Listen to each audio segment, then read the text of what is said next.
Hello, if you've been watching these the last several weeks, you know these are just iPhone videos, but today I've reached a new low as I'm broadcasting from my car. I just left Baptist DeSoto where I filmed some really neat stuff, but my scheduled day's hectic, so I need to edit this in my car and get it uploaded if you're going to see it today. So here's the deal. I get asked a lot, what's our new normal in the hospital going to look like, and how quickly can we get there? Well, we want to begin moving in that direction immediately. But in order to ensure safe care for everyone, we need two things. The first is widespread testing, and the second is PPE and sufficient supply. So on Friday, my video focused on how we're ramping up widespread testing.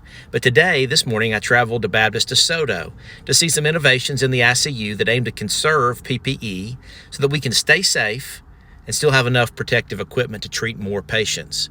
So here's what a Code Blue 19 looks like at Baptist DeSoto. Okay, well here we are at the DeSoto ICU at Baptist DeSoto, and we have Haley here, and we've Wanda here, and Haley and Wanda, show me what we're looking at. So this is our intubation box, basically made of like a really thick plexiglass.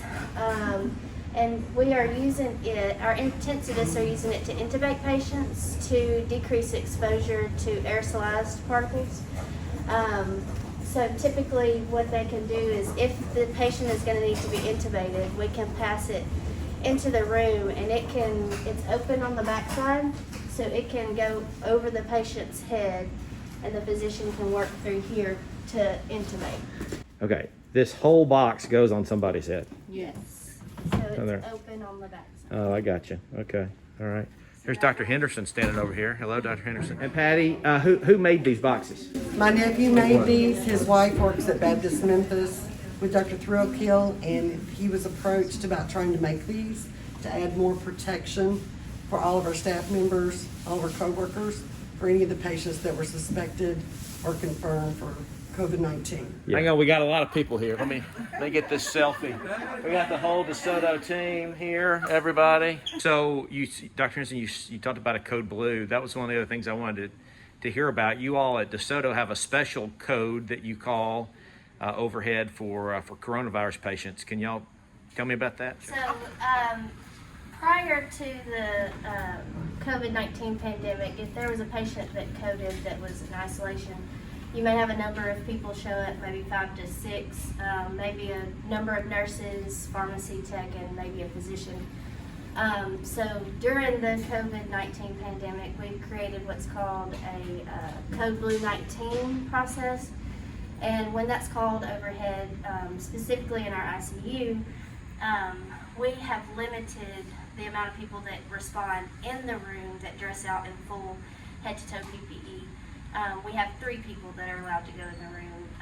That is to preserve our PPE, and it also still runs a successful code for the patient. You have enough hands on the patient, but it preserves PPE and limits exposure for our staff as well.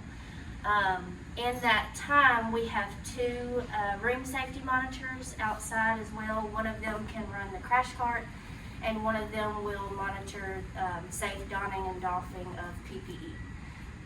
We also have some rapid intubation kits pre-made that are on our code cart, and we also have the allotted amount of PPE that we need for those people to hurry and dress out and get into the room at an appropriate time. We also created a bag of 3 EPIs and several flushes that can be passed into the room to initiate ACLS faster, since there are less people going into the room.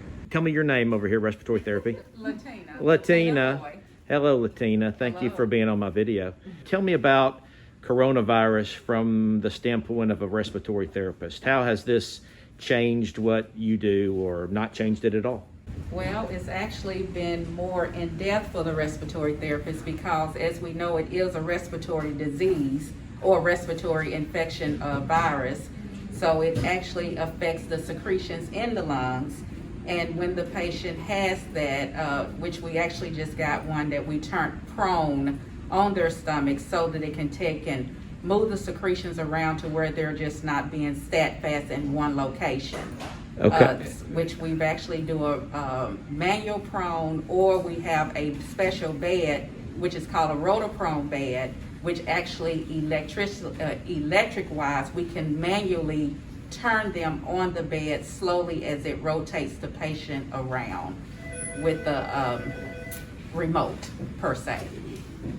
Okay, let me be sure I understand this. The bed actually turns them onto their stomach. Yes, it actually, we can take and rotate the patient around on the bed, around into the prone position and back around into the supine position. Well, now that's pretty neat. So one of the things that's been helpful in dealing with the COVID-19 patients that go on to have hypoxia or a lack of oxygen and require a high supplement of oxygen is the prone positioning, which has been used for individuals who also develop respiratory distress, which is ARDS, or acute respiratory distress syndrome.